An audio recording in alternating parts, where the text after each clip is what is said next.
5 hidden features in Windows 11's Notepad. Notepad, a stable app in Microsoft's operating system since 1983, has undergone significant transformations in recent Windows 11 updates. These updates have infused new life into this classic app, making it an ideal choice for quick note-taking and writing tasks. While power users may prefer Notepad++ or OneNote, Notepad simplicity and latest features make it a solid contender. Perhaps the greatest feature of Notepad is that it features tabs. Starting in March 2023, this allows users to manage multiple notes without too much trouble. One can open multiple notes simultaneously, easily switch between notes with the help of a tab bar, rearrange tabs using drag and drop functionality, close the individual tabs or all tabs at one time. Notepad also provides emoji support, and by using it, users can insert emojis with the Windows plus period shortcut. This feature provides a provision to search categories, find the particular emoji, and include visual creativity in their note-taking. Spell check in the application, launched on July 2024, turns underlined misspelled words in red and provides correction suggestions and autocorrects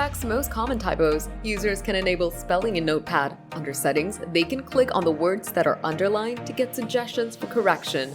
Dark mode, introduced in December 2021, Notepad changes its background to dark and its text to light. That cuts down the strain on the eye when reading or typing. It's something users can enable in Notepad settings when that feature is toggled. Other features include word wrap, enabling font customization, text zooming, and find and replace. It supports various keyboard shortcuts, which include Ctrl+N to open a new window, Ctrl+A for selecting all the text, and F5 to insert the current date and time. The users are enabled to alter the font, size, and style of Notepad, or even alter the background color. Users are also allowed to turn the spell check as well as autocorrect on or off. Customization options can be accessed through the settings, where you can browse through the different options present.